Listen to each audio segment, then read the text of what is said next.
ভিডিওতে আমি ইতিহাসের কিছু গুরুত্বপূর্ণ যুদ্ধের যে যুদ্ধগুলি হয়েছিল তার ওপর আমি এই ভিডিওটি করতে চলেছি।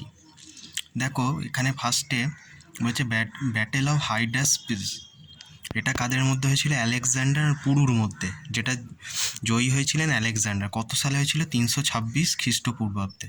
কলিঙ্গ যুদ্ধ হয়েছিল অশোক আর কলিঙ্গর রাজার মধ্যে। এর জয়ী হয়েছিলেন হচ্ছে রাজা অশোক। কত সালের যুদ্ধটা হয়েছিল? কলিঙ্গ যুদ্ধ 260 খ্রিস্টপূর্বাব্দ। প্রথম তরাইনের যুদ্ধ, যেটা থানেশ্বরের যুদ্ধ হচ্ছে, সেটা পৃথ্বীরাজ চৌহান ও মোহাম্মদ ঘুরির মধ্যে হয়েছিল 1191 সালে। প্রথম যুদ্ধ জিতেছিলেন, প্রথম তরাইনের যুদ্ধ জয়লাভ করেছিলেন হচ্ছে পৃথ্বীরাজ চৌহান। দ্বিতীয় তরাইনের যুদ্ধ হয়েছিল 1192 সালে।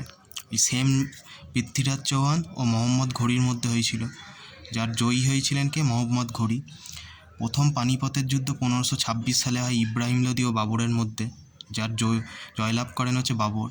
আবার বাবরের সঙ্গে রানার সঙ্গে 1527 সালে খানুয়ার যুদ্ধ হয়, তারও বিজেতা হন কে? বাবর।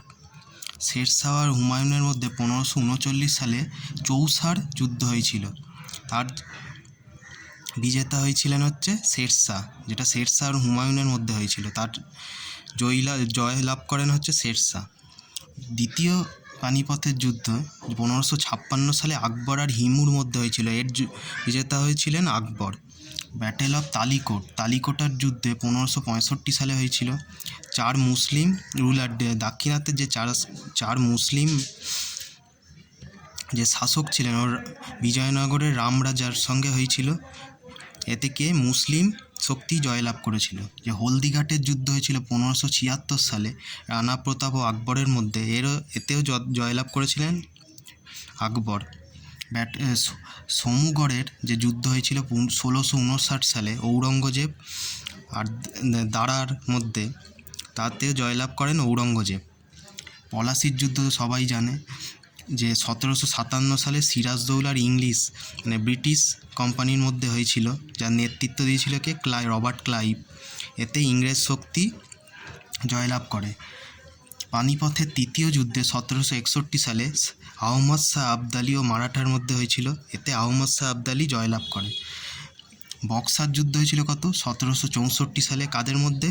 মুসলিম শক্তি ও ব্রিটিশ শক্তির মধ্যে হয়েছিল, এতেও জয়লাভ করে হচ্ছে ব্রিটিশ শক্তি। তৃতীয় মহীশূরের যুদ্ধ যেটা হয়েছিল, সেটা হয়েছিল 1790 থেকে 1792, 3 বছর চলেছিল, যাতে টিপু সুলতান আর ব্রিটিশ কোম্পানির মধ্যে হয়েছিল। এতে ব্রিটিশ কোম্পানি বা ব্রিটিশ শক্তি এতে জয়লাভ করে। চতুর্থ মহীশূর যে যুদ্ধ হয়েছিল 1799 সালে টিপু সুলতান আর ইংরেজ ফোর্সের মধ্যে, তাতে জয়লাভ করে কে? ইংরেজ শক্তি। দ্বিতীয় শিখ যুদ্ধ হয়েছিল 1848 থেকে 1849, এটা হচ্ছে শিখ আর ব্রিটিশ শক্তির মধ্যে হয়েছিল, এতে জয়লাভ করেছিল ইংরেজ শক্তি। এতে কি হয়েছিল? শিখ কিংডম ব্রিটিশদের আন্ডারে চলে এসেছিল। তো এটা আজকে ইন্ডিয়ান হিস্ট্রির ওপর যে গুরুত্বপূর্ণ যে যুদ্ধগুলো আছে তার ওপর আমি আজকে ভিডিওটি বানালাম। মেনলি এই টপিকগুলো আমি লুসেন্ট জিকে থেকেই তুলছি। তো ভিডিওটি যদি ভালো লেগে থাকে অতি অবশ্যই চ্যানেলটি সাবস্ক্রাইব করতে ভুলো না, আর অবশ্যই লাইক বাটনটি প্রেস করে দিও, আর বন্ধুদের সঙ্গে অতি অবশ্যই শেয়ার করো। Good bye.